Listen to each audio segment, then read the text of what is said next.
1 জুলাই 2024। দিনটি ছিল সোমবার।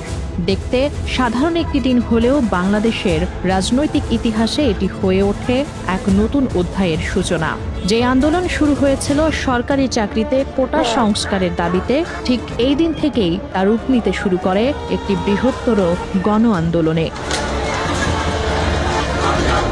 2024 সালের 5 জুন হাইকোর্ট প্রথম ও দ্বিতীয় শ্রেণীর সরকারি চাকরিতে মুক্তিযোদ্ধা কোটা সহ বাতিল হওয়া কোটা ব্যবস্থা পুনর্বহালের রায় দেওয়ার পর থেকেই শিক্ষার্থীদের মধ্যে ক্ষোভ তৈরি হয়। প্রায় 1 মাস ধরে সরকারের পক্ষ থেকে কোনো কার্যকর উদ্যোগ না আসায় 1 জুলাই সারা দেশের বিশ্ববিদ্যালয়গুলোতে একযোগে শুরু হয় লাগাতার কর্মসূচি।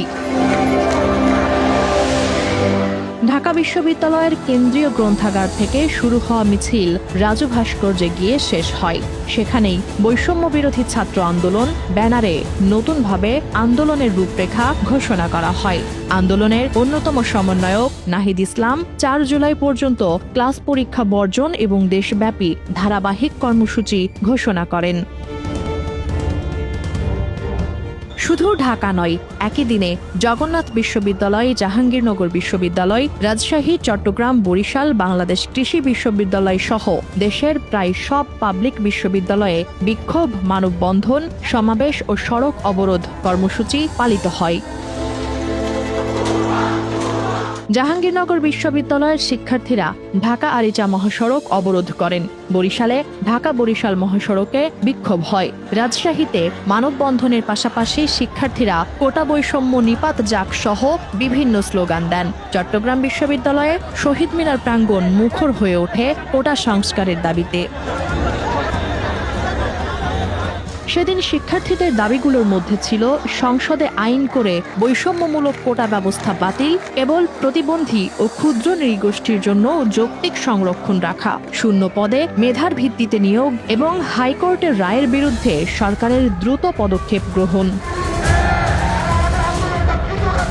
অন্যদিকে যখন দেশের বিশ্ববিদ্যালয়গুলো উত্তাল, তখন সরকারের রাজনৈতিক বক্তব্যের কেন্দ্রবিন্দুতে ছিল বিএনপি। তেজগাঁওয়ে আওয়ামী লীগের এক অনুষ্ঠানে দলটির সাধারণ সম্পাদক ওবায়দুল কাদের বিএনপিকে নিয়েই বক্তব্য দেন। শিক্ষার্থীদের আন্দোলন নিয়ে সরকার কখনো প্রকাশ্যে তেমন গুরুত্ব দেয়নি। কিন্তু ইতিহাস বলছে আওয়ামী সরকারের সেই মূল্যায়ন ভুল ছিল। 1 জুলাইয়ের পর আন্দোলন আর শুধু কোটা সংস্কারের মধ্যে সীমাবদ্ধ থাকেনি। পরবর্তী 2 সপ্তাহে তা ছড়িয়ে পড়ে দেশের প্রতিটি বিশ্ববিদ্যালয়, কলেজ, জেলা ও মহানগরে।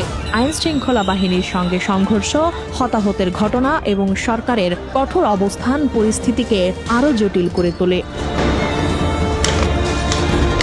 বিশ্লেষকদের মতে 1 জুলাই ছিল এমন একটি দিন যেদিন শিক্ষার্থীদের একটি নীতিগত দাবি ধীরে ধীরে রাষ্ট্রের জবাবদিহি, বৈষম্য এবং শাসন ব্যবস্থাকে ঘিরে বৃহত্তর জন অসন্তোষের প্রতীকে পরিণত হতে শুরু করে। আর সেই ধারাবাহিকতার পরিণতিতেই 1 মাসেরও কিছু বেশি সময়ের মধ্যে বাংলাদেশের রাজনীতিতে ঘটে যায় নাটকীয় পরিবর্তন।